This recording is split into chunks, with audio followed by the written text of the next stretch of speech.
Good afternoon and welcome to the William C. Battle Symposium on Diplomacy.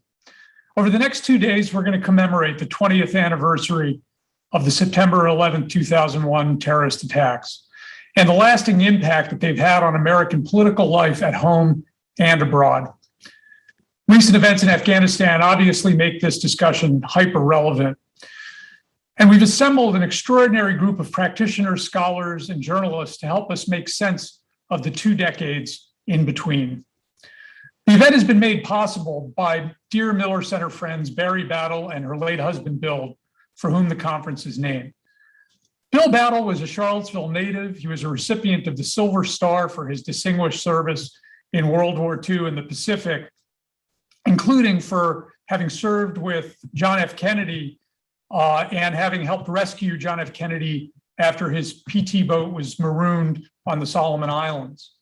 After World War II, Bill graduated from UVA Law and practiced here in Charlottesville, and then became JFK's campaign manager in Virginia and coordinator for the Southeast states.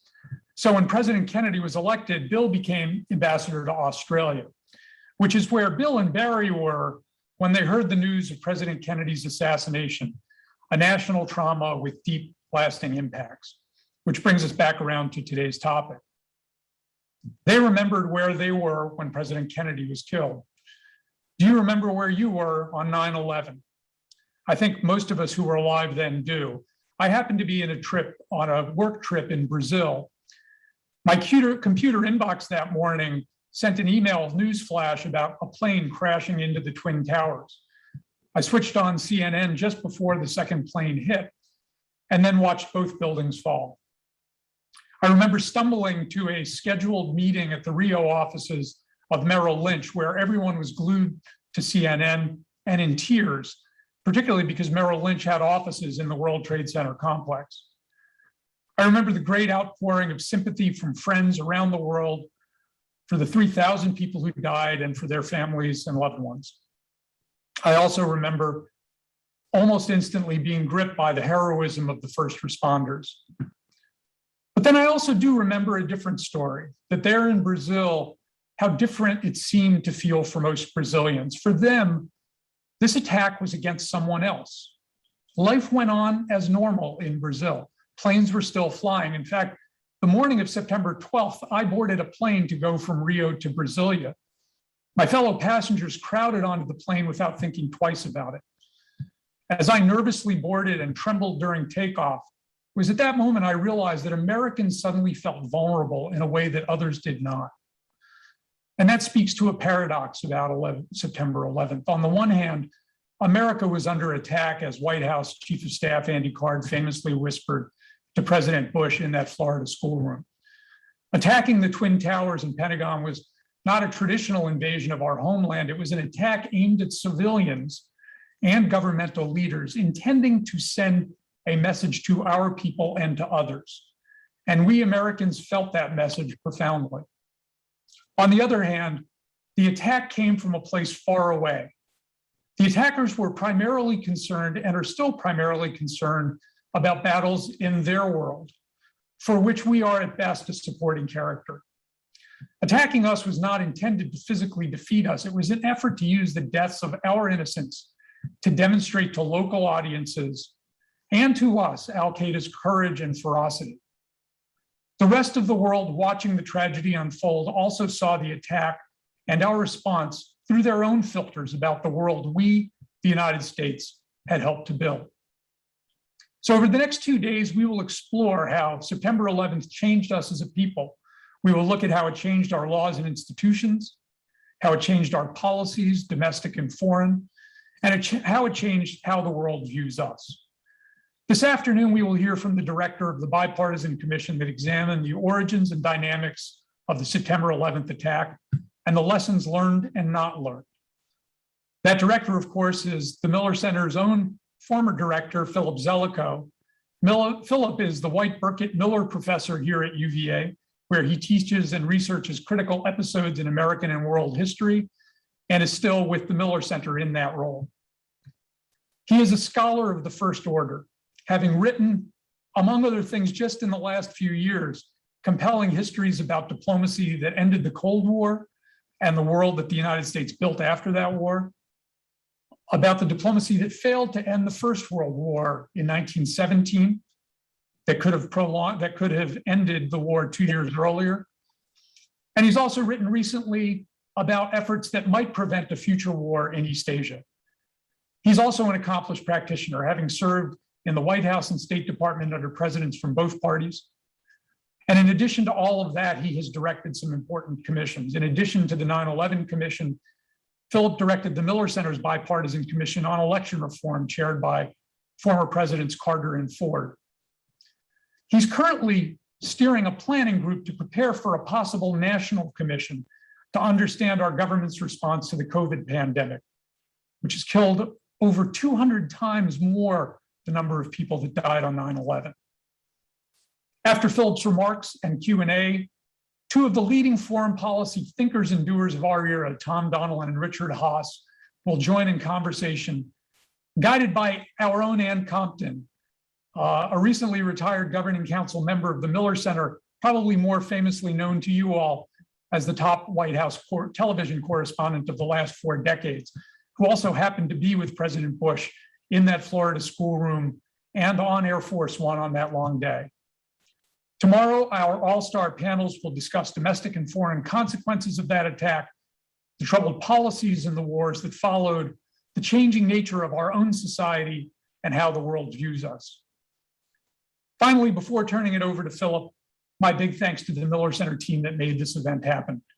Our faculty leader has been Mark Silverstone, who chairs the Presidential Recordings Program and who himself is a great scholar of presidential decision-making and diplomacy.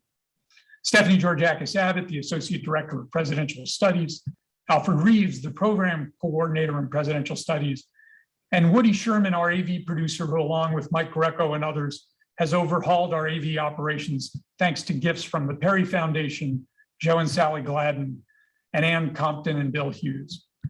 Once again, thank you, Barry, and the whole Battle family for your support of the Miller Center and for your service.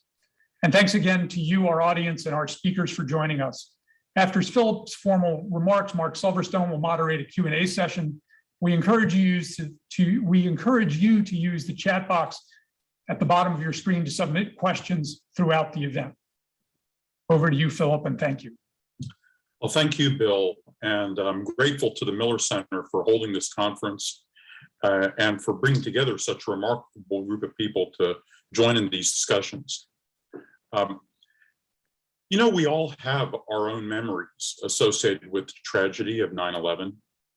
In my case, I can remember going to Ground Zero shortly after the attacks and noticing that awful, pungent smell of the place, as if the terrorists had opened up some special sulfurous path to hell. Later, directing the commission investigating what happened, I have vivid memories of tramping through the Tarnak Farms camp in Afghanistan, where Osama bin Laden had once had a headquarters and planned the attacks. Or I can also remember being in a Washington, D.C. office, leaning in toward a loudspeaker to listen one more time to the cockpit voice recording recovered from United Flight 93, listening to it again and again, matching it up with our reconstruction of the behavior of the aircraft from recovered electronic signals as we painstakingly tried to reconstruct moments of agony and moments of astonishing courage. We all have a need to construct meaning from occasions like these. In the rare case when a historical event, especially a traumatic event, stirs emotions on a massive scale, touching many millions of people, it enters popular culture. Great numbers of people soon form beliefs about what happened and why. People usually try to make sense of events in ways that fit their prior understanding of how the world works. But sometimes a catalytic event opens the mind to new possibilities. In this case, the scale of danger that might be posed by an organization of zealots based on the other side of the planet in one of the most primitive countries on earth. At its core, the 9/11 operation was an effort to deform the actual nature of the struggle going on within the Muslim world. I say within the Muslim world. In the early 1990s, there was a well-known book at the time called The Clash of Civilizations, written by Harvard political scientist named Samuel Huntington, that posited that there was going to be a coming clash, perhaps, between Western civilization and Muslim civilization. Of course, that was Osama bin Laden's worldview. But that's not what was really happening here. What was happening here was a struggle inside Muslim civilization, a clash within civilizations. This particular group of Islamist extremists were relatively powerless within their world. They sought to elevate themselves by waging war against the United States, launching an attack that Americans could not ignore. In that sense, they were successful. That success was meant to elevate their faction of violent Islamists in their local struggles for cultural power.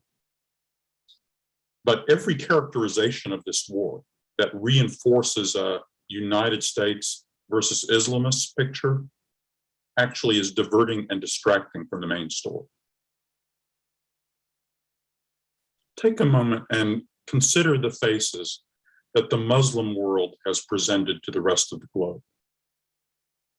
During the 1990s and culminating on 9/11, some Islamist extremists preferred to place the root of their troubles elsewhere, in America or Europe. This agenda was sometimes attractive to clusters of alienated expatriates living overseas, and others whose restless energy is displaced onto a distant. Khalid Sheikh Mohammed, for instance, was truly a man without a country. On 9/11, the world was introduced then to one face of this struggle, a set of fanatical mass killers. That image lingers. But flash forward 10 years later to September 2011. In September 2011, by that time, for 6 months, the world had been watching Syrians protest against their tyranny. These unarmed Syrian men and women gathering in the streets faced every horror that a clever, malignant regime and its creatures could devise. They suffered the deaths and terrifying disappearances of family members and friends, a toll that was then already numbered in the thousands. Then, against all odds, they turned out again in the streets the next Friday and the next. For this American, raised to black and white television images of civil rights protesters facing their oppressors, the smuggled, fragmentary images of what the Syrian protesters endured, week after week, month after month, presented as astonishing and heroic a display of raw, sustained civic courage as I have ever seen anywhere in the world. That image should linger too. Flash forward again, 10 years after that, to September 2021, where we are now. Amid the recent chaos in Afghanistan, step back and take a global view of the continuing civil conflicts racking the whole Muslim world from Niger to Indonesia, because that invites a broader historical perspective. My lifetime has coincided with a generational struggle in the Muslim world about how to cope with modernity and globalization. The contemporary and most violent phase of this struggle began in 1979 with revolts and revolutions in Iran, Afghanistan, and Saudi Arabia. These immediately ignited major wars and defined often violent contests for leadership in the Muslim world. Over the past 42 years, these struggles have flamed or merely smoldered. They never ended. As a historian, I'm reminded of the struggles, internal and transnational, that racked the whole Christian world for more than 100 years across the 16th and 17th centuries, or the long 19th and 20th century struggles about how to organize modern industrial societies. It took a long time for those struggles to subside. The Muslim world has not yet found the ingredients of civilizational peace. The United States was always secondary to this primary struggle inside the Muslim world. The main participants sought out America as villain or as ally. For a time, reacting understandably to the 9/11 attacks, but then adding the catastrophically misjudged invasion and occupation of Iraq, the United States seemed to place itself at the center of the struggle. But here we are now in September 2021, as the United States has receded from such a central place in the Muslim struggles. There are fresh opportunities to reassess whether, where, and how the United States and other outsiders can play some constructive role in helping the Muslim world find that civilizational peace. A terrible crisis is also an occasion for discovering more about ourselves, about the worst and the best that it brings out in our society. We saw that Americans can produce the war crime, symbolized by the 2003 abuses of prisoners at Abu Ghraib, and Americans produced the daring professionalism displayed by an Abbottabad, the May 2011 operation that killed bin Laden.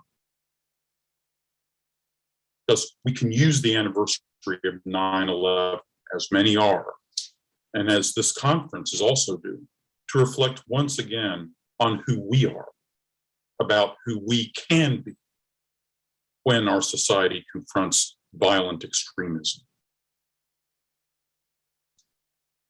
Before the 9/11 attack, there was a classic paradox in thinking about the terrorist danger. I call it a paradox of prevention. As the 9/11 Commission observed in its 2004 report, quote, "It is hardest to mount a major effort while the problem still seems minor.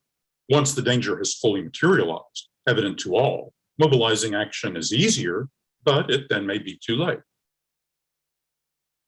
Al-Qaeda was most vulnerable in the years before 9/11.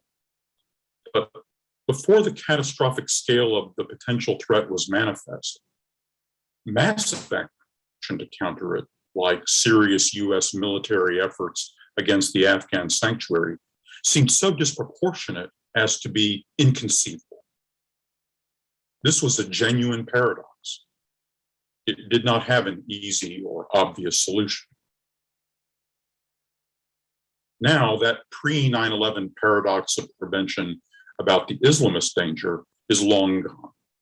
It now applies to other problems, like the global response to the pandemic danger. A different kind of paradox has now taken its place, a paradox of adjustment. A paradox of adjustment. The danger of global Islamist terrorism is greatly reduced from what it was on 9/11. Sure, an attack could still happen at any time. A really large-scale gun massacre like that in Mumbai in 2008, or in Norway by someone who was actually a right-wing anti-Islamist in 2011, or Paris in 2015, Islamists trained in Syria, mostly French and Belgian citizens. So those gun massacres like that are another obvious danger.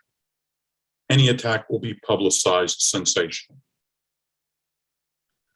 Thus, any president who downplays the danger, trying to right-size the enemy and put the danger into a more normal proportion, invites humiliation if there is an attack.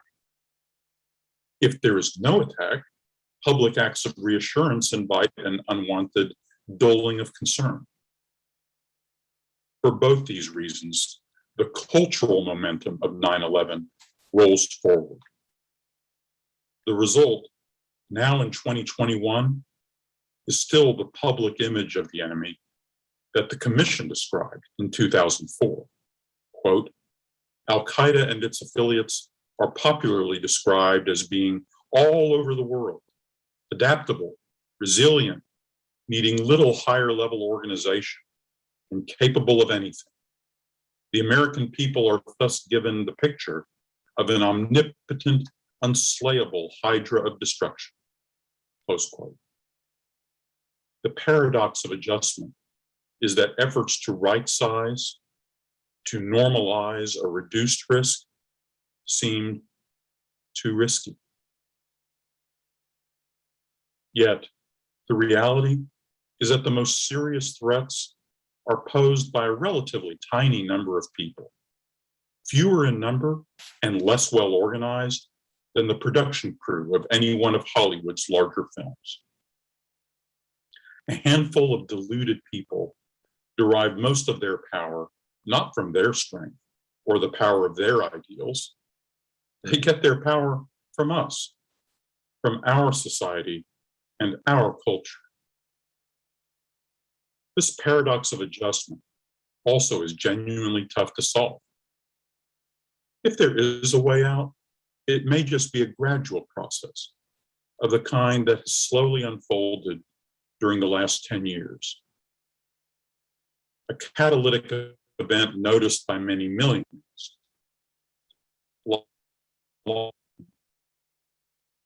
Can help politicians turn the page. Contemporary societies will remain vulnerable to the abilities of even a few people to do terribly disruptive things, as all of you know so well. As the January 6th assault by American extremists on the US Capitol illustrated so well, that feature of our age is not unique to the danger posed by Islamist fanatics.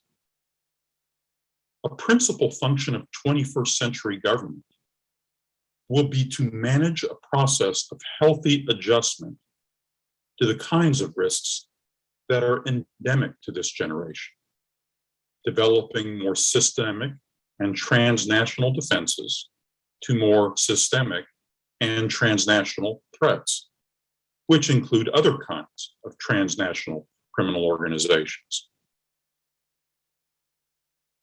At the cultural level, a process of adjustment includes adjustment to failures. For there will be failures. The supreme measure of a mature professional institution or government is how it handles failure. Its capacity for honest self-examination and thoughtful accountability.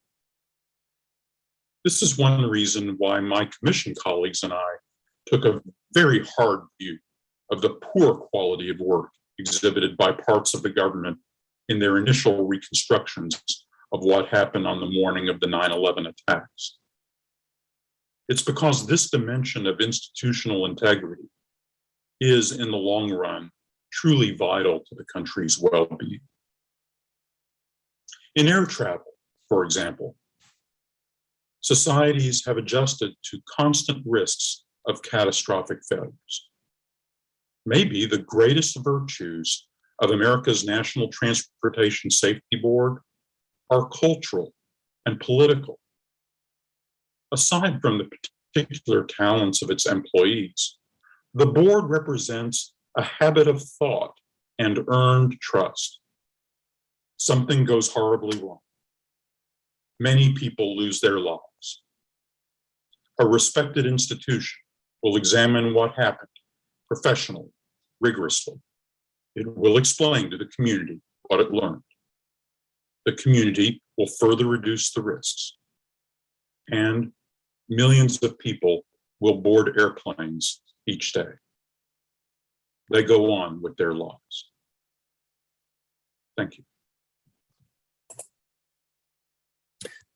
Philip, thanks so much.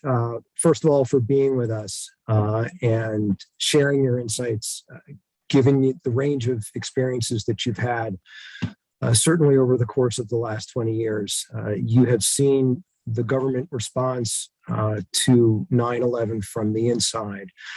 And I greatly appreciate you framing 9/11 for us now in the context of both American and world history, and highlighting the tensions roiling the Muslim world as it struggles with these matters of cultural and political legitimacy. And as I pose a question to you now, I would encourage our audience once again to formulate your own questions that we might pose to Philip. But I wonder if we could start right there with your assessment of the broader historical forces at work and get your sense of what might the U.S. posture be in light of them. Is there a role for the United States to play in the course of that interreligious struggle? And if so, what form might it take, recognizing the pitfalls of what we've seen for the last 20 years? I think there is a really important role that the United States can play if you step back and understand what's their war about. And their war is really a struggle of adaptation, of how to develop a sustainable model in their societies for working and living in the modern world.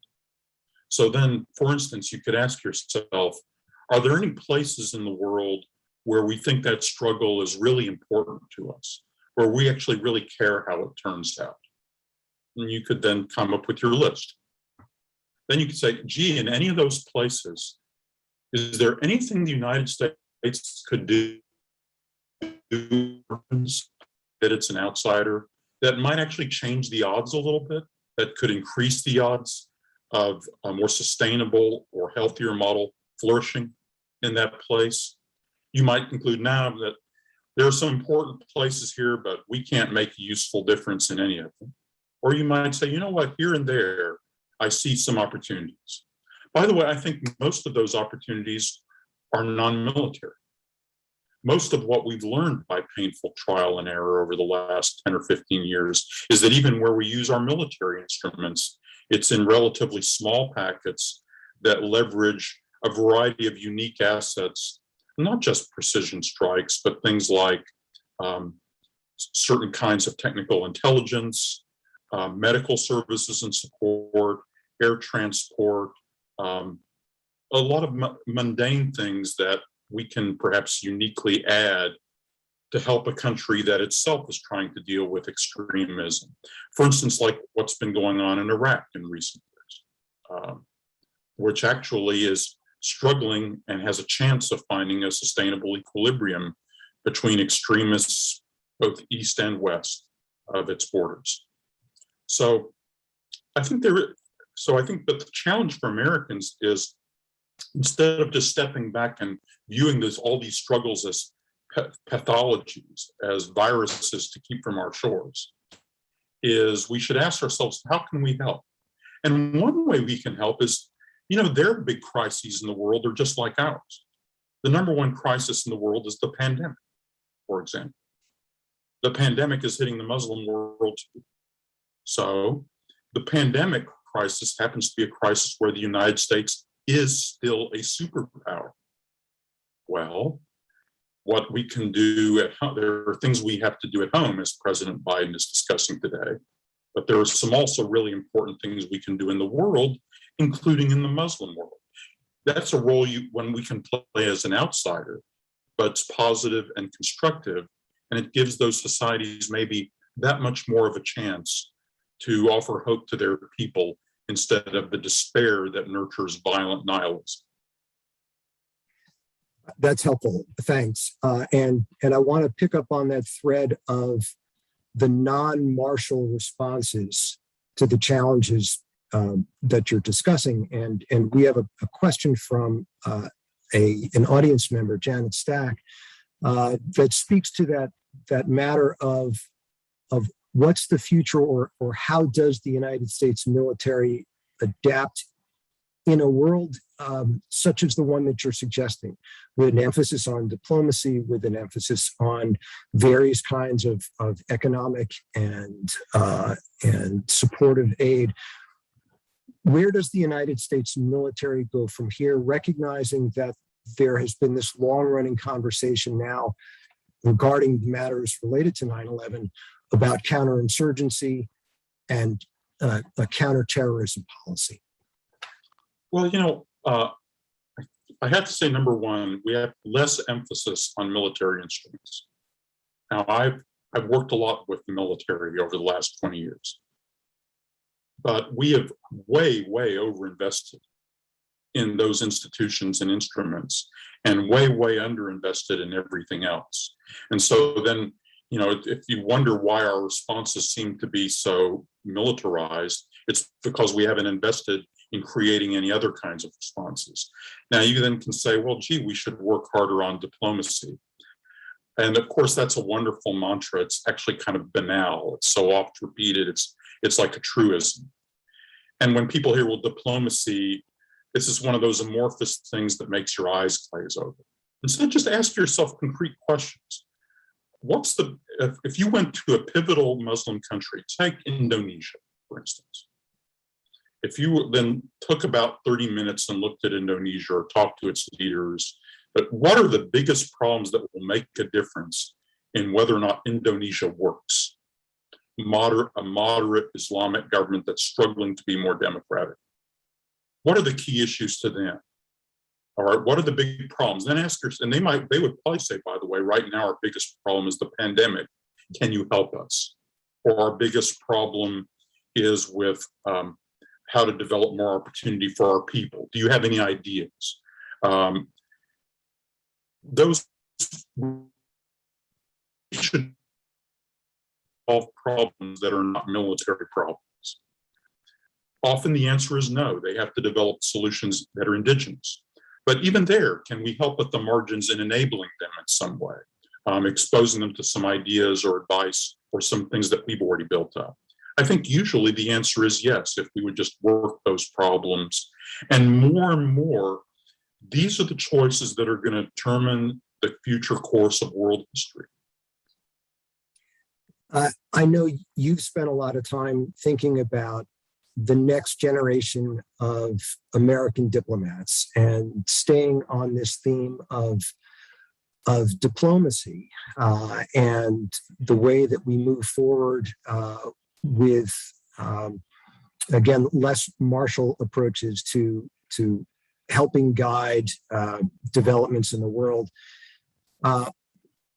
What should people be reading? What should the next generation of American diplomats be thinking about? What are the histories that they should be focusing on? What are the kinds of lessons that they should be absorbing that will help them in this era, if it is in fact a post 9/11 era that we're now entering? The best thing they can do is read histories.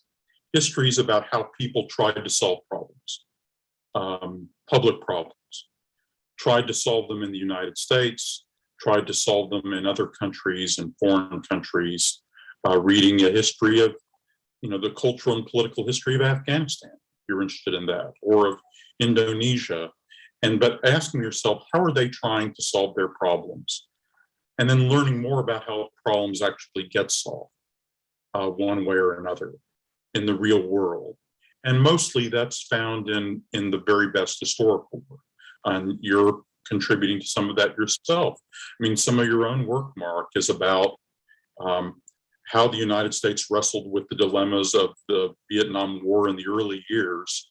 And gosh, is there anything we can do to build a nation that seems so badly broken? And do we just give up on this broken nation and just say, too bad, tough luck? Do we try some heroic effort to help it, maybe doing more damage in the process? I mean, the choices are so agonizing, but also they're gripping choices. And by walking through those choices other people had to make, I think you learn more about the choices we'll make in our own lives. I want to turn back to your role in the 9/11 Commission and what it is that you found, and use a question from audience member John Honeycutt to get at something I think that's quite significant. He notes that perhaps one of the reasons why we and the various bureaucracies charged with responsibility for looking into these matters, why they didn't see the signs, why it wasn't apparent, the storm that was gathering. And he wonders whether a lack of cognitive diversity in a variety of agencies, whether it's the CIA, State Department, the White House, the Defense Department, whether this lack of cognitive diversity contributed to the 9/11 attacks themselves. And then he asks further whether that lack of cognitive diversity, again, in some of these same agencies, contributed to America's failures in Afghanistan. No, I understand the argument. I don't really agree with it. Look, most Americans, for perfectly natural reasons, are not going to be experts about Afghanistan and understand its culture. I do not then scorn them as being hopelessly parochial. Afghans and Frenchmen and everybody else in the world are also parochial. It's not like we're unique in this respect. The large majority of Americans do not own a passport. So it's a different, but were there people in our government who did understand these things? Yes. So there are the expertise is there. Maybe it's not, and people were writing. If basically a part of it has to do with the way higher level people are framing the questions about what they're interested in. If everyone only chases the soccer ball, that is a cognitive problem, because then they'll miss everything else that's going on in the field, like, the 6-year-olds all running to the net. And government sometimes works a lot that way. But if you'll actually pay attention, like in my example of Indonesia, are there people who understand Indonesian? Yes. Are there a lot of them? No. But they're there. And if you make the effort, you can even find more of them.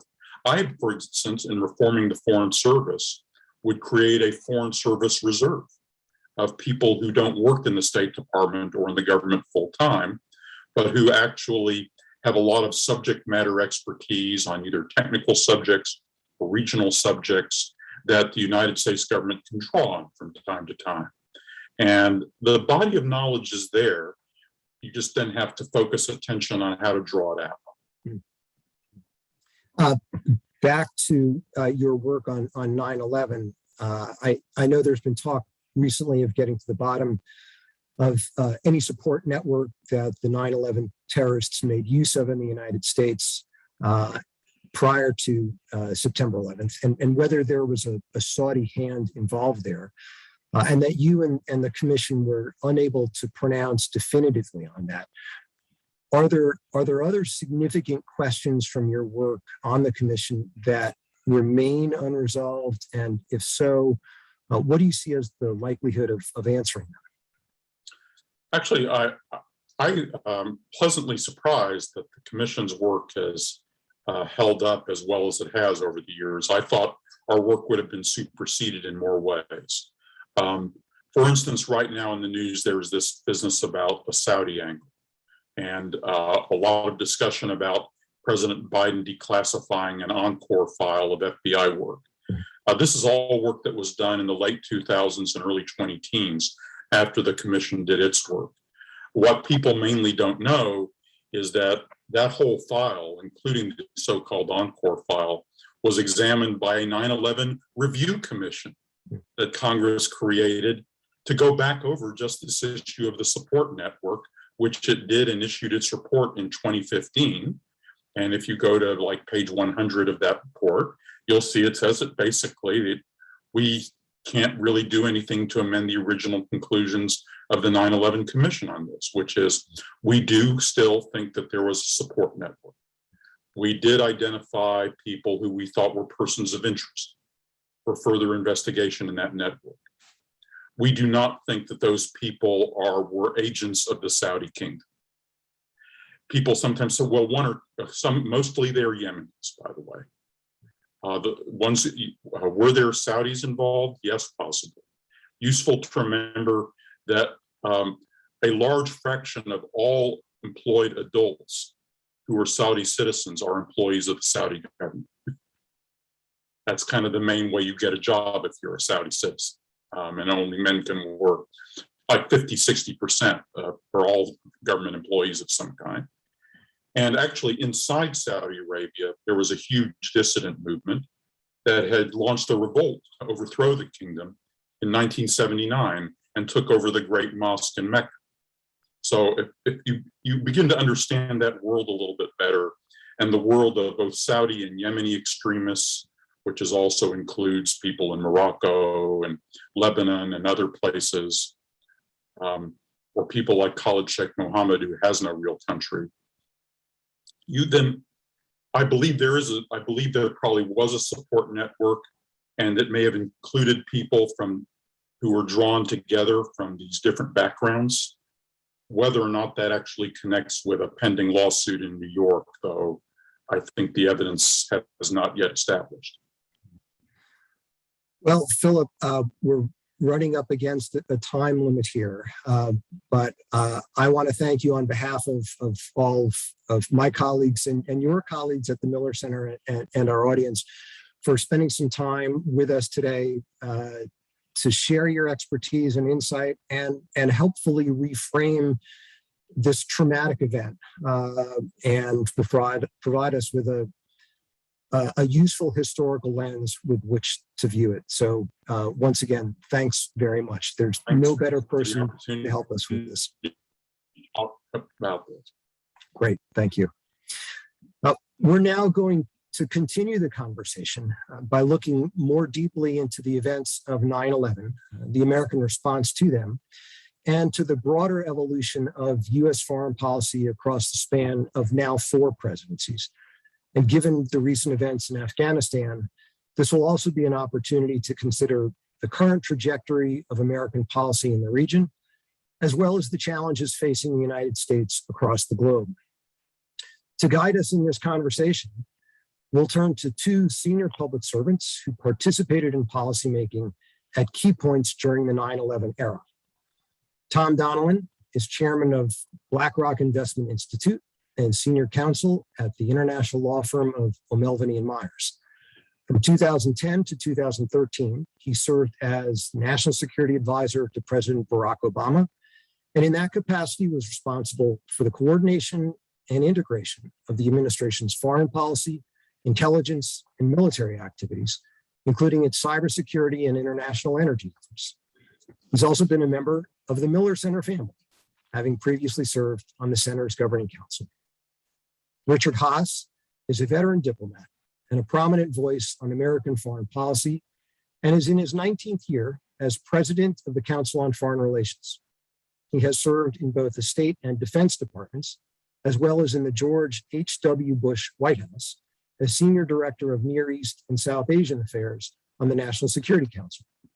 From 2001 to 2003, he was director of policy planning at the U.S. Department of State, during which time he also served as special envoy to Northern Ireland, where he returned in 2013 to continue talks to resolve several outstanding issues. Moderating today's conversation is Ann Compton, former news reporter and White House correspondent for ABC News, who was the first woman assigned by a television network to cover the White House. During the terrorist attacks on 9/11, she was the only broadcaster on Air Force One with President George W. Bush as he was diverted away from Washington, D.C. Ann has been an integral member of the Miller Center family over the past several years, serving on our governing council, advising on a host of matters, moderating conversations among national leaders, and lending her instantly recognizable voice to our public outreach efforts. We're thrilled that Ann, as well as Tom and Richard, can be with us today. Over to you, Ann. Mark, thank you. Thank you so much. And welcome to our two panelists who are bold-faced names here in Washington, D.C. I've covered both of them. So Tom and Richard, what I'd like to start with in our conversation is the obvious. Where were you on the morning of September 11th, 2001? Let me start with you, Tom. Well, and nice to see you. Nice to be with Richard. And thank you for the Miller Center for offering us this opportunity to reflect on 9/11 and what's happened since. It's terrific to be here. I was not in the government in 2001. I was in private life. Was downtown at a doctor's appointment, and was able actually from the top of the floor that I was on, the doctor's office, able to see the smoke rising from the Pentagon. And like everybody else, I think that day, the first thought I had was where's my family? And everything's safe. I had two little kids at school and in elementary school in DC. And my first thing I thought about was to get to my car, and then find that the traffic was completely backed up and cell phone service didn't work. So like millions of people on 9/11, it was a shock, and it was mainly about looking after those closest to you when you weren't in the government, of course. And it was the one thing I'd say about that is also that we didn't realize then, had no way to realize what was going to unfold over the next 20 years. And it was really a more of an innocent time, wasn't it? The United States strode the world at that point. Hard to think back on it, but we were at the height of our post-Cold War power, the height of our power politically, economically, ideologically, and militarily and technologically. And it was it was obviously a journey we were about to start on them, but I think it's important to kind of step back and realize it seemed like an innocent time in retrospect. A wonderful background on that. And how about you, Richard? Where were you that morning? Well, Ann, good to be with you and Tom, and good to be doing this with the Miller Center. Well, I was working at the State Department, but I was not at the State Department. Indeed, I was not in the United States. At the moment the plane struck the towers, I was meeting with the Prime Minister of Ireland, known as the Taoiseach, and literally got a call from the State Department, from the Operations Center, telling me what had happened. So he and I turned on the television, watched what happened, and went out to do an impromptu press conference. At this time, one of the hats I wore was as the U.S. envoy to the Northern Ireland peace process. Planes, as everybody knows, were grounded, so there was no way I could get back to the United States right away. So in the short run, after I spoke to Secretary Powell, decided to go on to Belfast. And it was highly ironic. There I was in Northern Ireland, in a place that for so many Americans represented terrorism because of the decades of the Troubles, where thousands of people died over 3 decades. And talking to the parties in Northern Ireland, and essentially against this backdrop, I remember making the point that this would forever change American attitudes, and the idea that deadly force or force of any sort could again be used in pursuit of political goals. That era had ended. And the era in particular where the provisional IRA could meet with sympathy in Washington, I said, had ended. And as played out over coming months and years, ironically enough, the awfulness of 9/11 and the changed political environment in the United States actually helped me in my work as the envoy to Northern Ireland. About a day later, I was able to fly back to London with the British Secretary of State for Northern Ireland, set up shop in the U.S. Embassy for several days, work with Secretary Powell on developing an omnibus post, if you will, 9/11 strategy with the various dimensions, some of which actually played out. When I returned to Washington, I was given the hat of the U.S. government coordinator for the future of Afghanistan. So my life got very involved for the next 6 months with 9/11 and its aftermath. And I want to go to that in just a moment, but I want to keep you both talking about the immediacy. Both of you are professionals, experienced in global affairs. For average Americans, there was a tremendous feeling of vulnerability and horror. You all probably addressed it with a little bit more of a professional understanding, what of a seismic kind of event this was. Tom, did you think that the US government's immediate response was effective? We heard Philip Zelikow say a minute ago that there are always going to be mistakes. Governments should be judged on how they correct those mistakes. Tom, what did you think of the initial US response? Well, I think it's interesting, and Richard was deeply involved in this, so I'm interested to get his reaction to this. One is initially, I think the administration and President Bush did a very good job of bringing the country together and reassuring the country. A very good job in terms of gathering international support for the United States across the world. Again, I think reflecting the position of the United States at that point as it kind of bestrode the world in 2001. So I think it was quite effective. And then, of course, there was a tremendously effective and lightning fast takedown of the Taliban in Afghanistan during the course of the end from September or so to the end of the year 2001, and standing up of follow-on government. We took steps to harden our security, putting in place a layered defense in the United States. We had tremendous strides in intelligence. So I think a lot of the things that were done initially in terms of bringing the country together, bringing the international community together, really kind of building solidarity against the terrorism and the terror attacks, supporting the United States. I think we're all positive. And of course, we had an initial very successful combination of intelligence and military effort in Afghanistan. But I will say this, and before you go to Rich, I'll put some things on the table to get a response to. There were, though, some things that occurred fairly quickly that were kind of the seeds of some mistakes later on, if you will.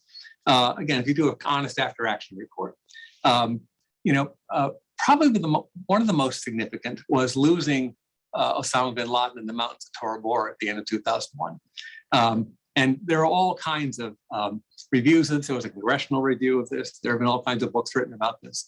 But the question presented was, if the United States had put more forces, U.S. forces, into that operation to try to cut off the escape of Osama bin Laden in Tora Bora at the end of 2001, and we hadn't lost them for a decade, how might things have been very different for that resource choice? It was a resource choice, I think, at the end of the day. The other thing was that I think we immediately kind of decided to establish black sites under the auspices of the CIA, and that, of course, had a whole series of things that unfolded from there. But I think that I'll stop at this. Probably, the most important kind of seed here of trouble early on was the decision to stop focusing on Afghanistan after the first year, to under-resource it, in my judgment. Connor Melkasian has just published a really terrific new history of the war in Afghanistan, takes us through this chapter and verse, and then decide to pivot to the war in Iraq. Now, Rich has written eloquently about this in his writings and in his book, but that was the major strategic mistake, both in Afghanistan and I think generally. Obviously, it was supposed to go to Iraq. So the seeds of trouble were actually there quite early on, right following on this terrific initially successful response. Yeah, Richard, pick up from there. And how did you proceed on the future of Afghanistan as the U.S. coordinator? Well, the initial reaction was diplomatic. Essentially, the United States gave the Taliban a choice.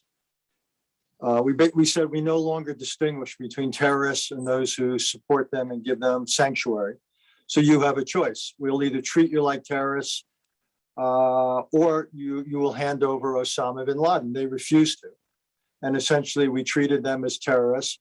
And with the CIA in the lead, working with, the tribes of the Northern Alliance of Afghanistan, U.S. military and backup, things moved pretty quickly. It was a slow start.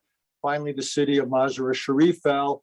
And then, like recent events, when things began to happen in Afghanistan, it was almost a tipping point phenomenon.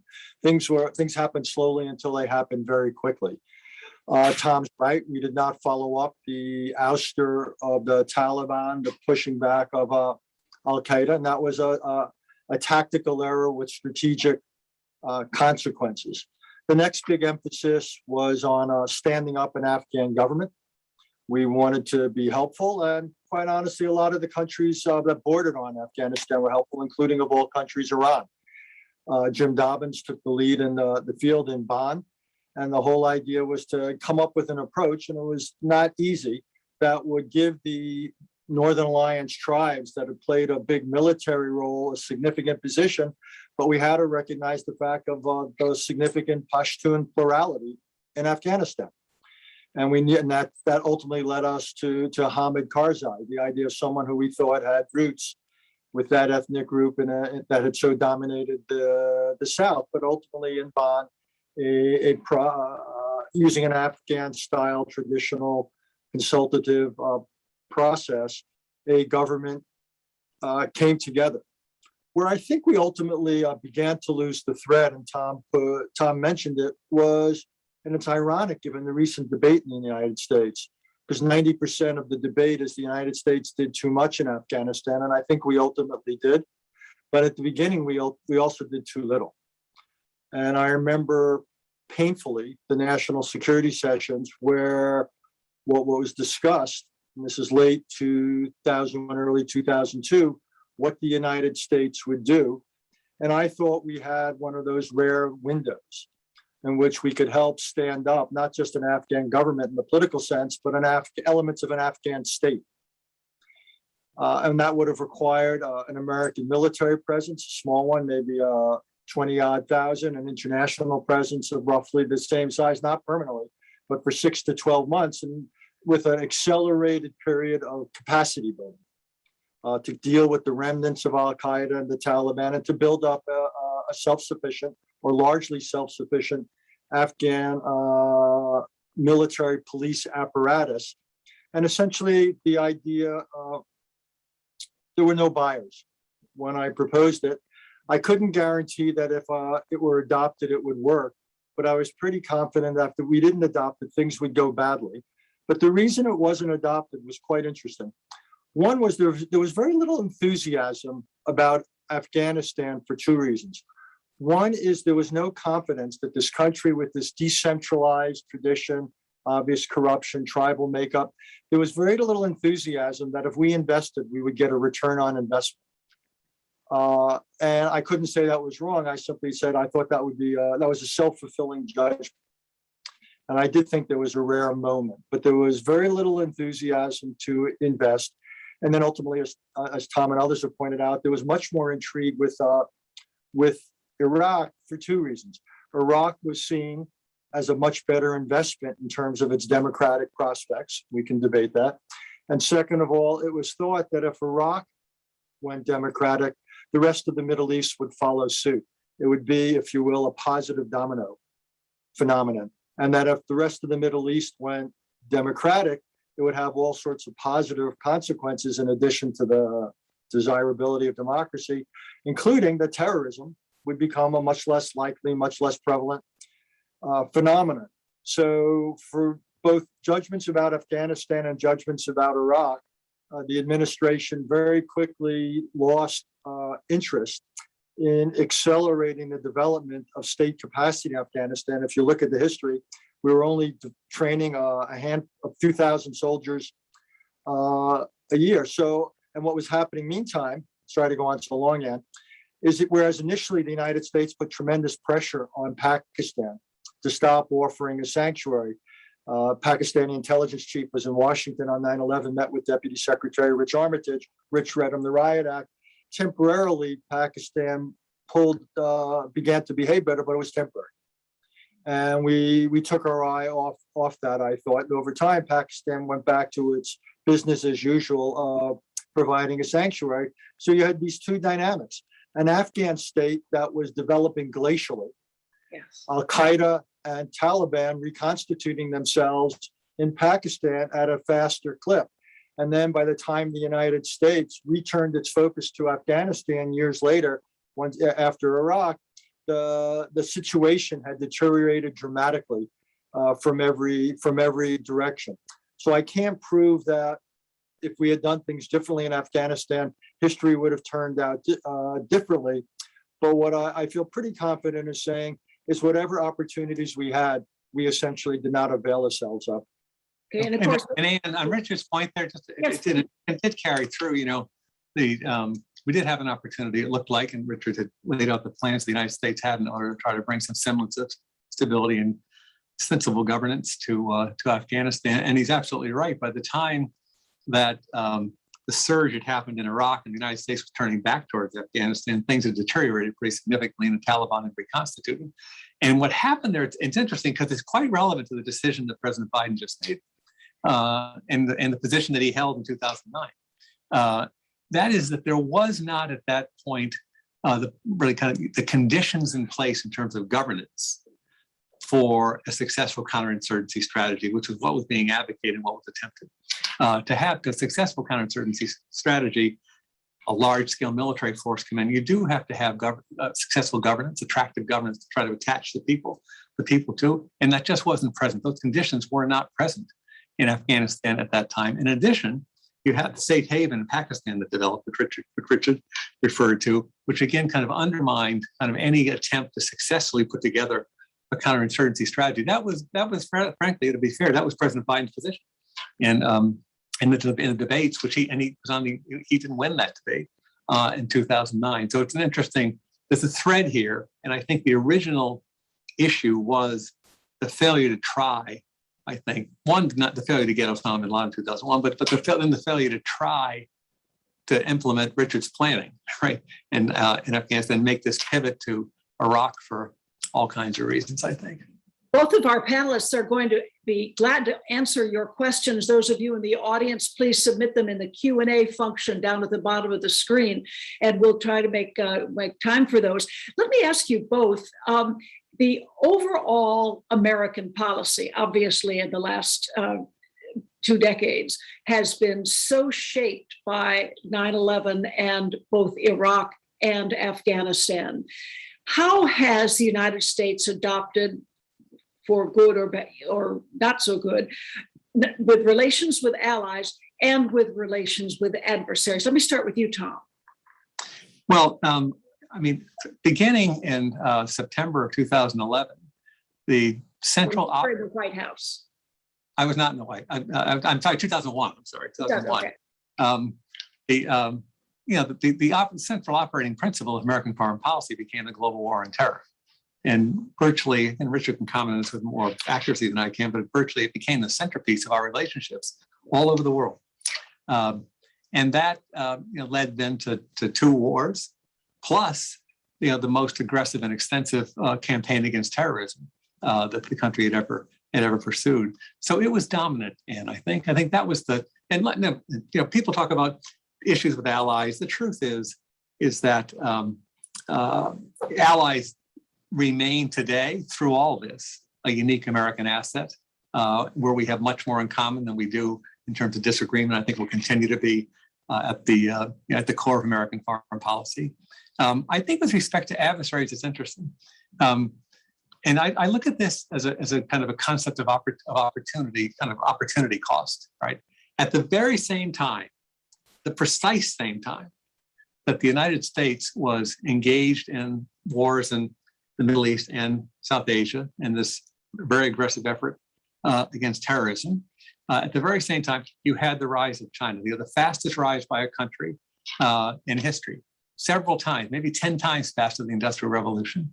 The per capita income or per capita GDP in China in 2001 was about $1,000, right? They weren't members of the WTO.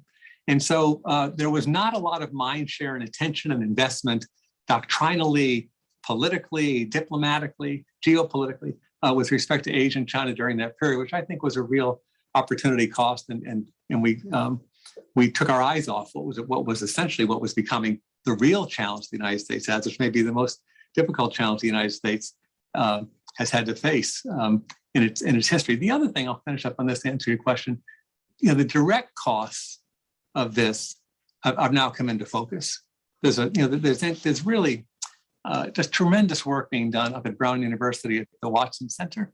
They have a project called The Cost of War, and they do a very rigorous look at what the cost of the wars have been from Afghanistan, Pakistan, Iraq, Syria, Yemen.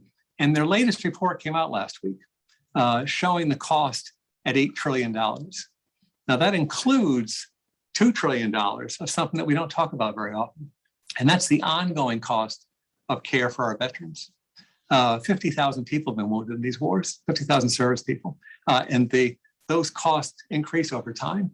So it's an $8 trillion direct and indirect cost when you take on interest payments and things like that. Also, the direct cost in terms of lives lost. They put together kind of a stunning report. If you look at lives lost, Afghanistan, Pakistan, Iraq, Syria, Yemen, over 900,000 people killed if you take into account military casualties, national forces, and civilians. It's been extraordinary direct and indirect cost of these efforts, and it's something I think to reflect on as we go forward, and as we now start to have a discussion about what a post 9/11 foreign policy looks like. Richard, what should be happening in Afghanistan now? Actually, Ann, I'm going to be a little bit difficult and answer the same question you just put to Tom, because I think it's the big subject, actually. Yeah. How do we understand 9/11? Look, the United States had to make an effort against global terrorism. That doesn't mean we had to do a global war on terrorism.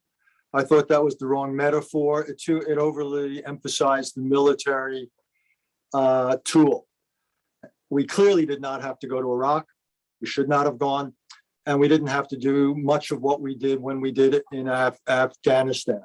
So I actually think the global war on terrorism was a serious distortion of American foreign policy. Now, we have succeeded against global terrorism reaching the United States for the most part. There's been certain incidents in Europe.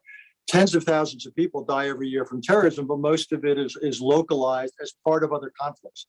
It's terrorism less as a separate phenomenon and more as a tool of conflicts in places like Libya, Syria, Yemen, Afghanistan, Iraq, and so forth. So I think we obviously had to do some of what we did in this global effort ourselves in terms of building up capacities of partners.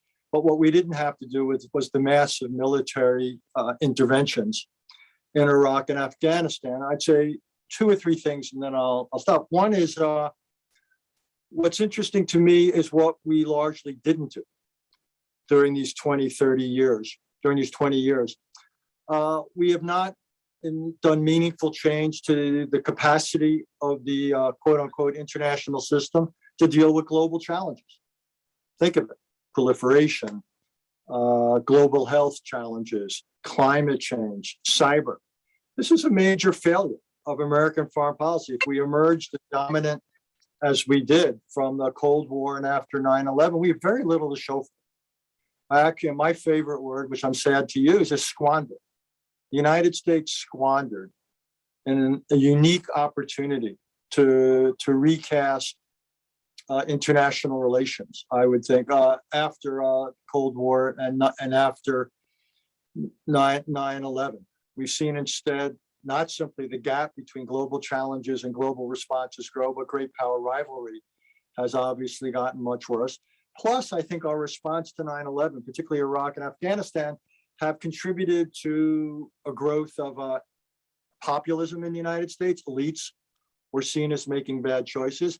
It's increased dramatically isolationism in the United States, and we're seeing it in both parties.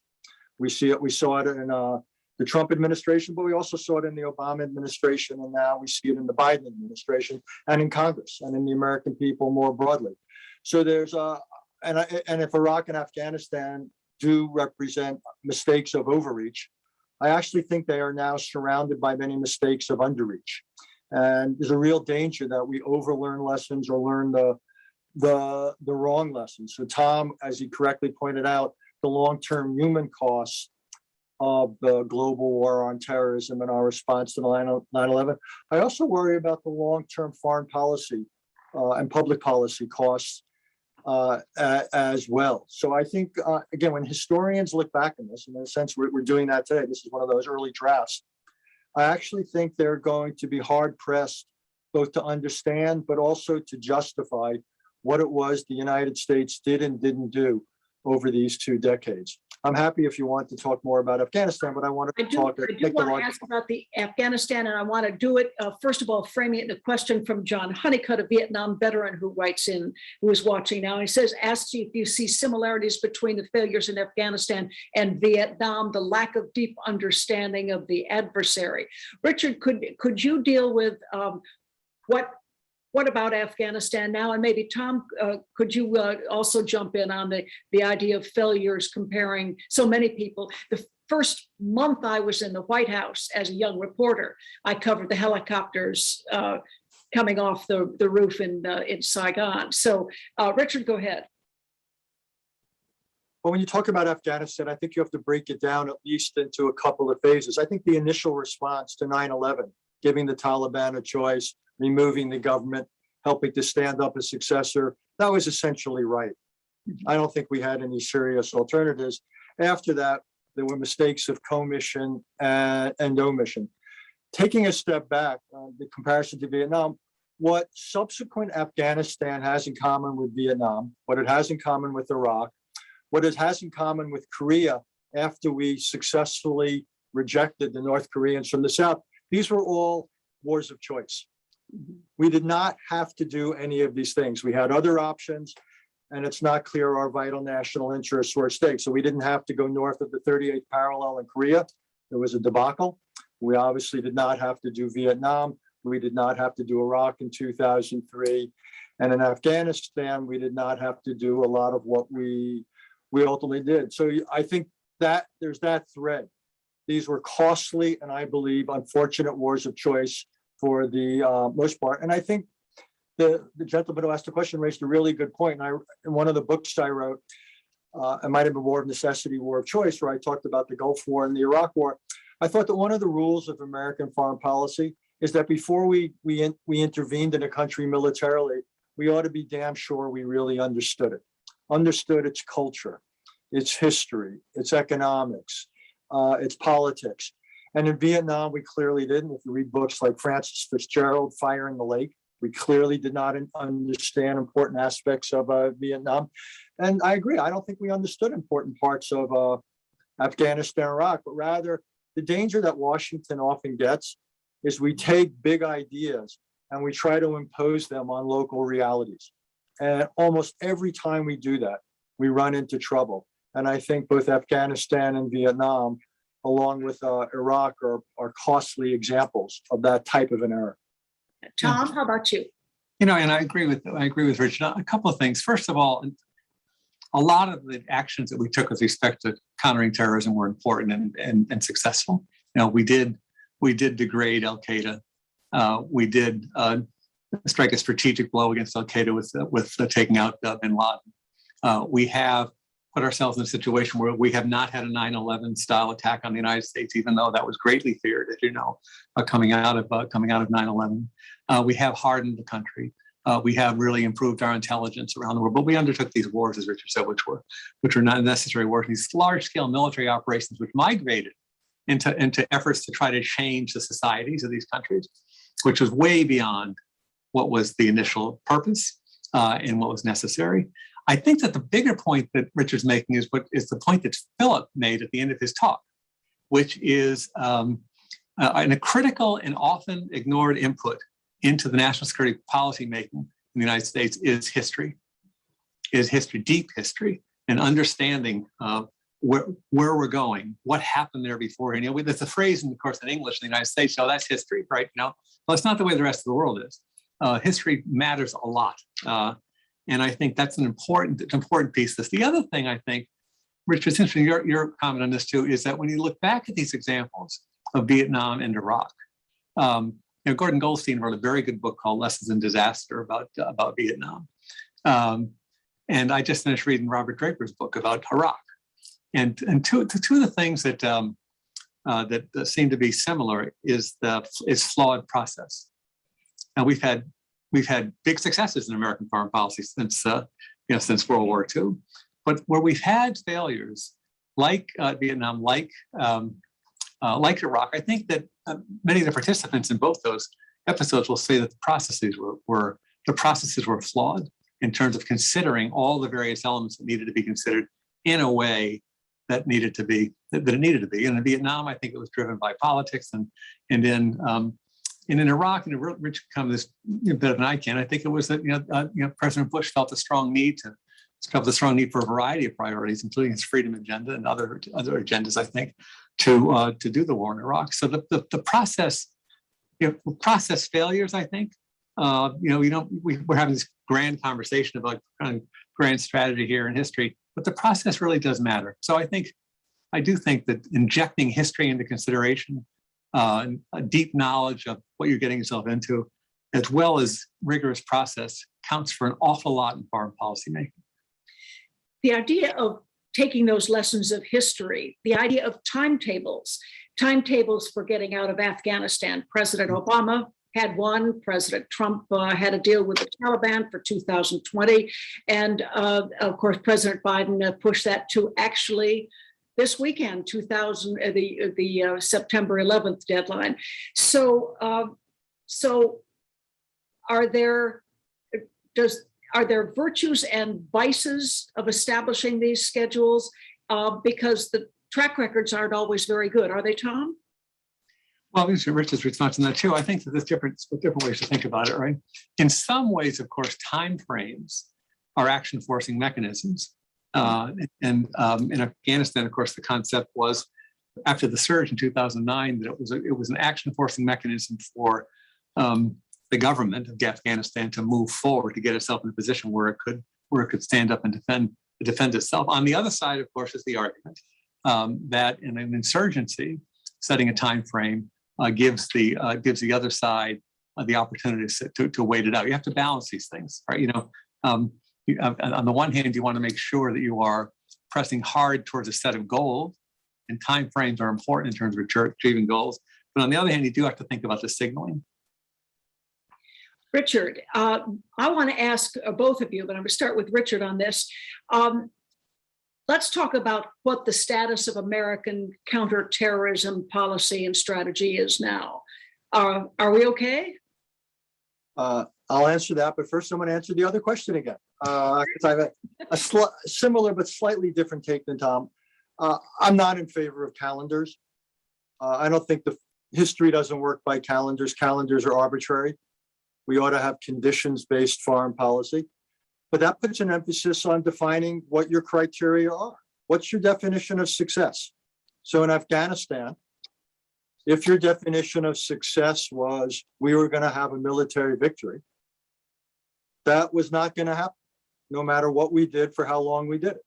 If your definition of success was we were going to have peace, a lasting peace, that was not going to happen. So if those were the only criteria for staying, then there's a logic. If, however, you thought that our definition of success was less what we could create and more what we could avert, what we could avoid, and if we thought we could do it at a reasonable cost, then that was an argument for staying.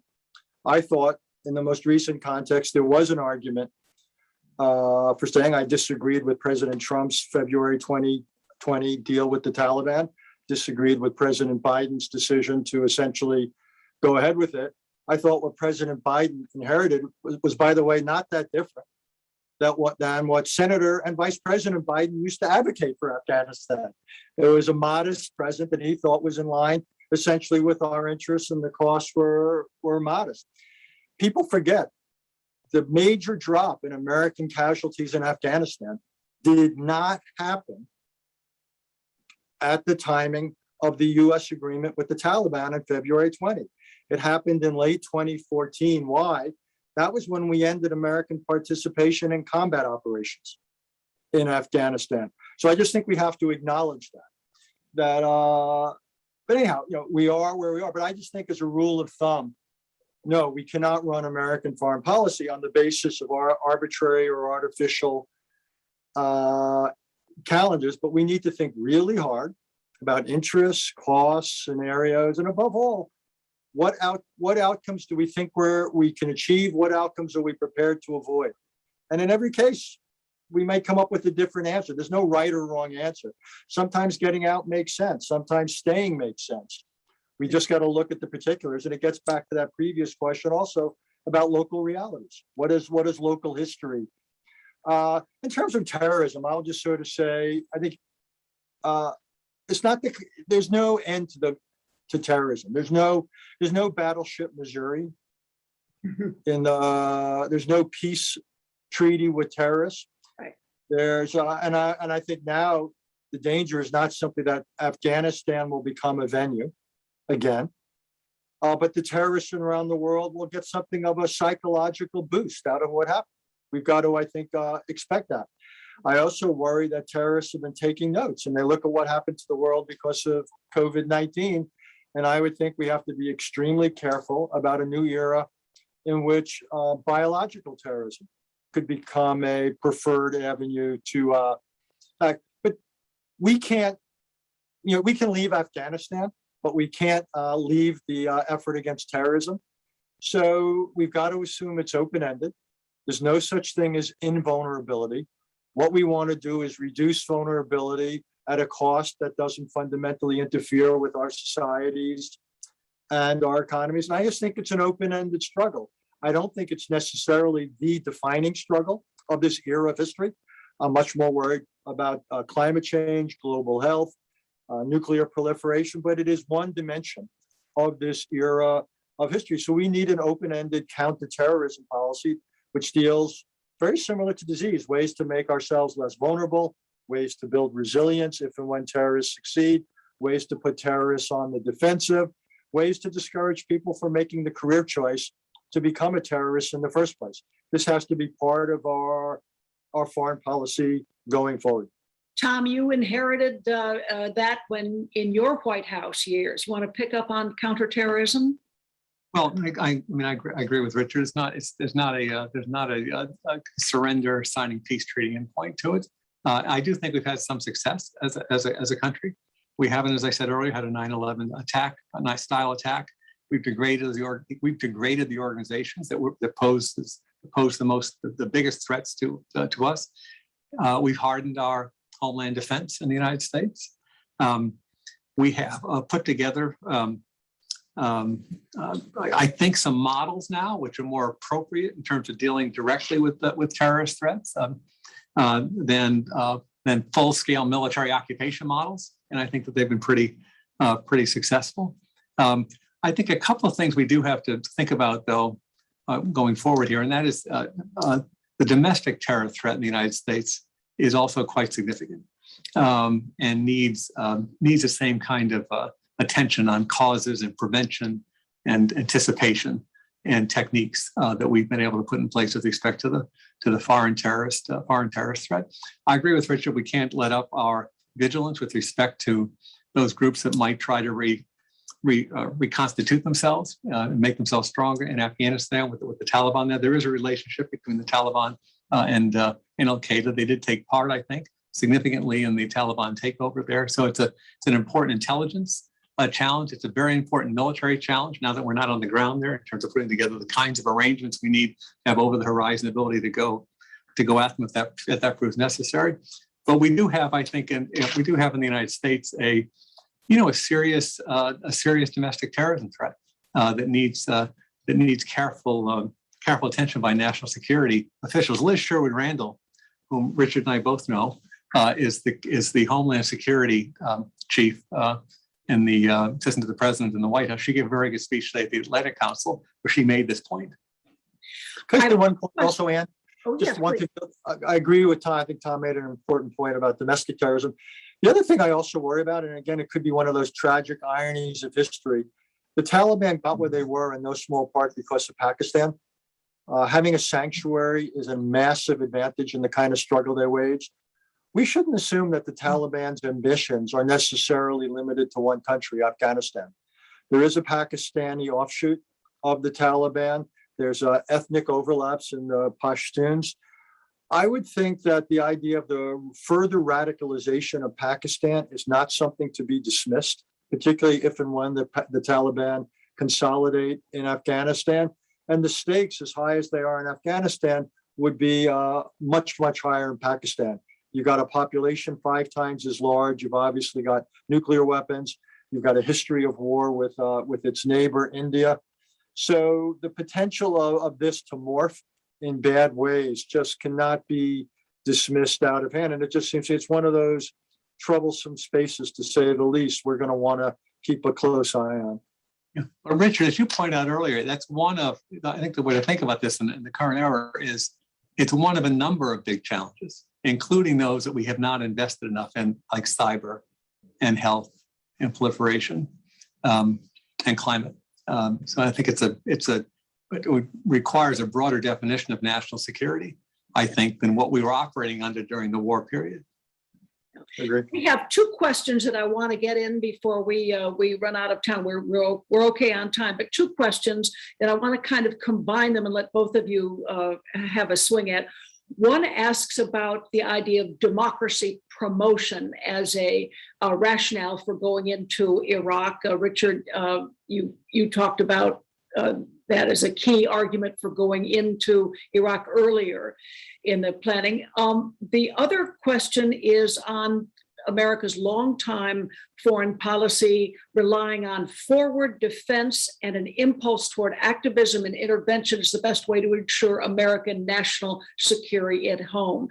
Talk about where the United States now, having gone through 2 decades of the 21st century, both on promotion of democracy and on how active American should be around the world to better ensure the kind of safety here at home. May I start with you, Richard?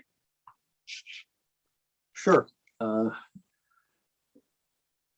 The promotion of democracy, it seems to me, the best tool I know for doing it is to show strength of American democracy. And right now, we're not in a position to do that. We want to make American democracy such that others around the world get up in the morning and want to emulate it.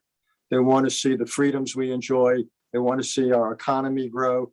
So if we're serious about democracy promotion, to paraphrase a book that's near and dear to my heart, democracy promotion begins at home. There's other things we can do. We can, particularly with financial incentives, every once in a while we can do things, but we shouldn't kid ourselves. If one looks at China with what they just did in Hong Kong with the Uyghurs, we look at Russia with Mr. Navalny, even Myanmar thumbed its nose at us. Our ability to insist or impose democracy elsewhere is negligible. The idea that we use the military directly to do it, I think, is a terrible idea. Now, in some places, if you can build conditions of stability, then I think the emergence of democracy and freedoms is a likely byproduct. And that's why I think capacity building and state building needs to remain part of our diplomatic arsenal. That's something it worked in Colombia. It had some effect in the Balkans. It obviously worked in Germany and Japan after World War II. So we ought not, this lesson that somehow nation building is always bad, no. Capacity building, state building, I actually think is an important thing the United States does.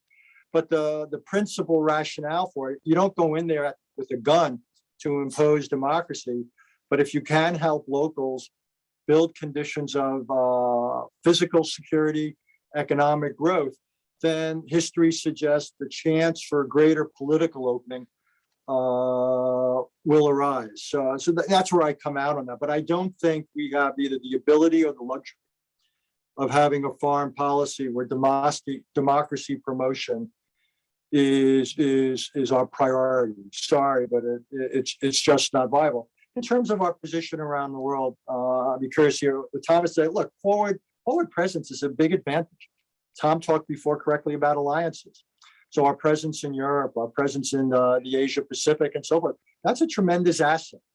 And it's great for deterrence, it's great for reassurance. So we don't want to give that up. It's one of the structural advantages of American foreign policy. Now, the question of intervention, though, is something very different. And what we obviously want through our forward presence is to deter and therefore to reduce the need for intervention. In some ways, intervention is a failure. It means that deterrence, for whatever reason, didn't work. So we want to avoid situations where foes are tempted to invade. And we want to avoid situations where friends who have been reliant on us, suddenly decide they have to take matters into their own hands. And that can mean deferring to foes, or it could mean proliferating nuclear arms and doing things themselves. So that's where our relationships, our ability to deter and reassure is so central to order in the world. But no one should assume that is the same thing as intervention. Yes, a willingness and a capability to intervene if need be. But again, a successful foreign policy is one where actually the requirement to intervene is much reduced.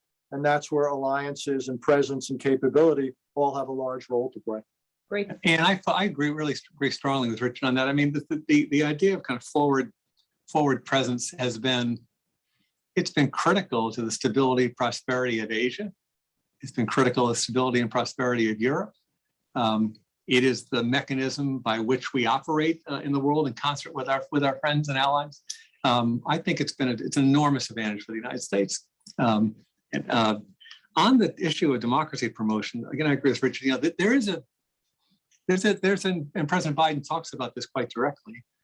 There's a contest in the world underway, and the question presented is the question of how either system, right, autocracy or democracy, delivers for its people. That's the great test for the United States, I think.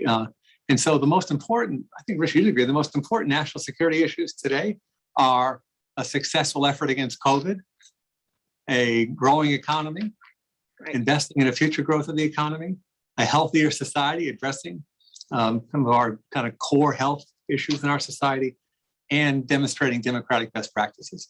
At the end of the day, that's the sine qua non of an effective ability of the United States to operate around the world, I think. I've got one more question from the audience before I ask you all for some closing thoughts. Daniel Smith is asking, are there any lessons to be learned from America's longest military operation, the Cold War, in terms of rallying global and national support to continue that endless global war on terrorism? Is there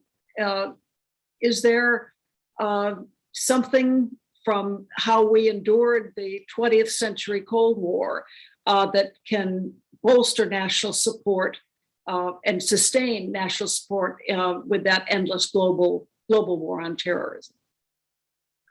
Well, I'd say a few things, and Sure. Tom and I may again be in violent agreement here.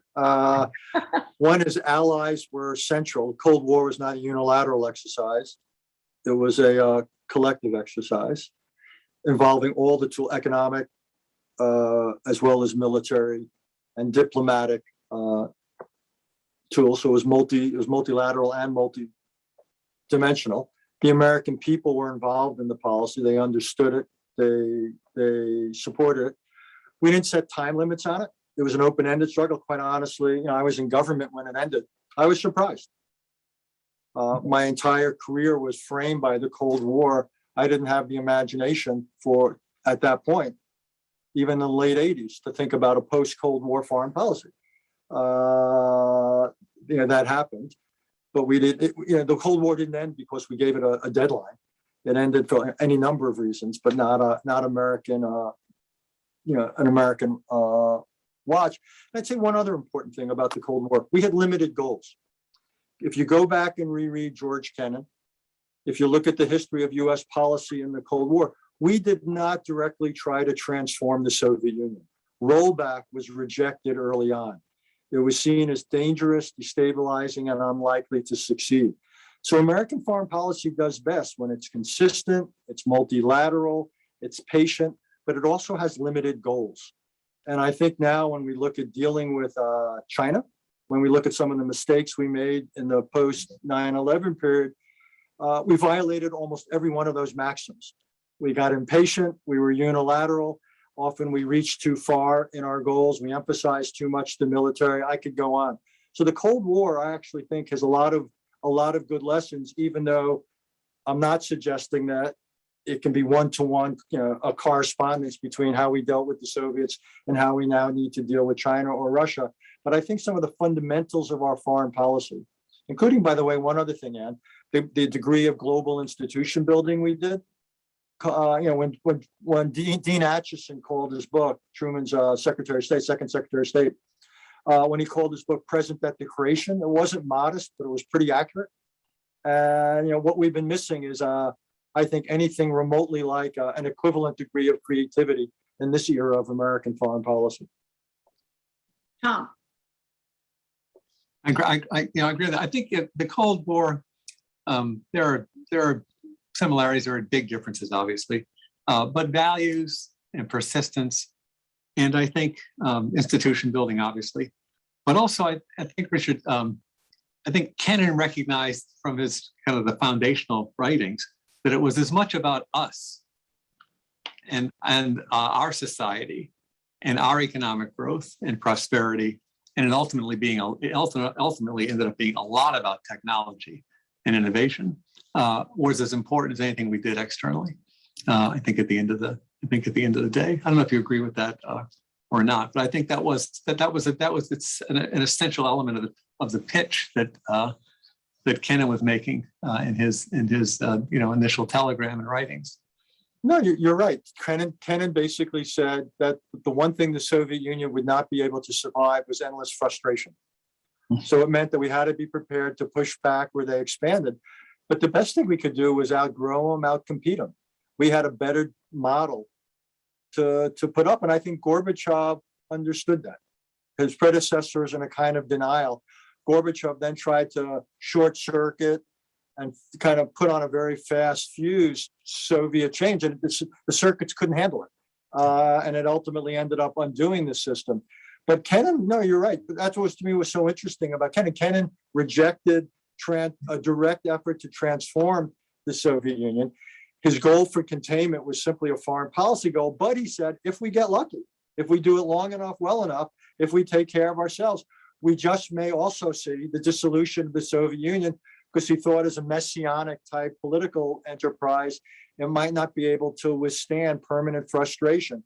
And so we got both.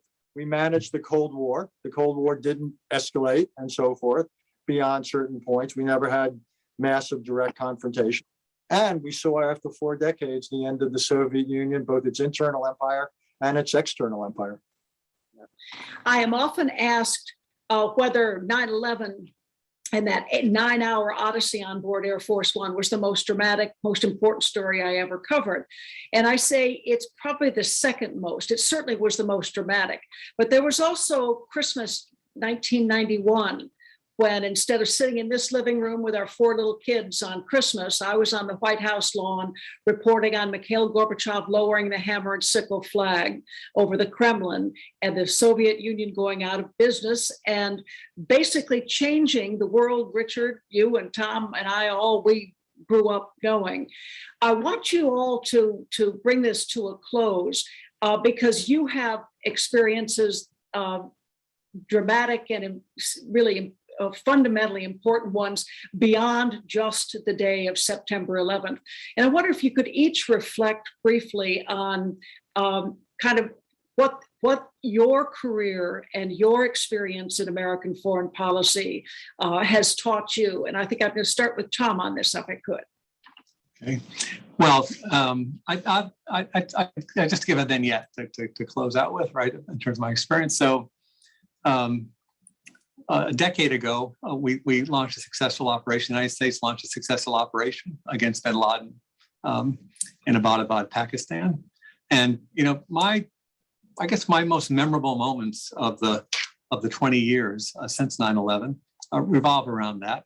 And in particular, sitting there monitoring the operation in the White House Situation Room with the senior officials in the government, including the president, and watching our special forces operate in just extraordinary ways, and including, dealing with an emergency when they landed in the back of the helicopter. The tail of the helicopter got knocked off against the wall in the compound, and watching the leadership and courage and the determination and the planning that had gone into this with these incredible people, incredible service people executing the operation without missing a beat, and then watching them further in the operation, delay their departure. Because we had to blow up the helicopter. They had to blow up the helicopter, delaying their departure in order to make sure that non-combatants, women and children were safe, putting themselves at risk at a time when there was starting to be chatter about something had happened at this compound. we increasingly were worried about the Pakistani government learning what was going on there and them taking the time to ensure, at risk to their own lives, in a place they'd never been in the middle of the night, for the family essentially of our sworn enemy, making sure that they were safe when they blew up the helicopter. And watching that go on was really one of the most amazing things I have seen, and one of the in terms of the courage that this country produces. And then at the end of that evening, the president was leaving the Oval Office and walking in the place you know very well, the colonnade along the north side of the Rose Garden, on the way to the mansion to go to the east room to deliver the message to the nation that bin Laden had been killed. And we came out, and it was 11 o'clock on a Sunday night, and we walked out, and there was all this noise. And I thought we had planned for everything. We had minute by minute tab notebooks about every contingency, and but there was this noise. And I asked the Secret Service agent, I said, what is that? What's going on here? He said, there's a huge crowd out in front of the White House. And I had not anticipated that. I had not anticipated the cathartic effect during the course of this period of time of taking down bin Laden. That was a genuine surprise and very memorable for me. Chants of USA, USA. Yes, yeah. Park and on Pennsylvania Avenue, right outside those. Yeah. Tom, thank you so much. Richard, for you. I'd probably go back closer to where you began, which was with the end of the Cold War. You can date it to 89 when the wall came down, or 1 or 2 years later, 91. And obviously the Gulf War, which for me was my most intense government experience. And during the Gulf War, you'll remember that at one point, the president spent the afternoon fishing with Brent Scowcroft, who was my immediate boss. And the president, for the first time, started talking about in the aftermath of the Gulf War, where the United States had assembled this extraordinary coalition, international coalition, where we had underscored the norm that territory is not to be acquired through force, that he talked about a new world order coming into being. And I remember kidding him and Brent about it, accusing them at the day about perhaps spending too much time in the president's boat without their hats on. And then when I look back on that over the last 3 decades, we've not done a very good job of defining, much less bringing about, a new world order into existence. And 9/11, what's to me so powerful about it, the subject of today, is that in some ways it was a major detour from that. It became a major detour and a distraction, and we sacrificed so much. And I think we lost the thread. We lost the thread of what where we were historically with the end of the Cold War, because what we've learned is that the global war on terrorism, that was not going to be the defining struggle of our era. And yes, we successfully and necessarily pushed back against terror, but there were other things we could and should have done. And again, I'm struck by the things we didn't do at home, but even more, I'm struck by the norms and institutions we didn't build around the world to deal with global challenges that are increasingly defining and threatening our existence. So I think when historians write about these 3 decades and these 2 decades, they'll say we had an enormous opportunity 3 decades ago, which we really didn't exploit. Instead, because of what happened 2 decades ago, we went off in a different direction. That's largely been wound down, not completely, because as we both said, you can't end what terrorism does.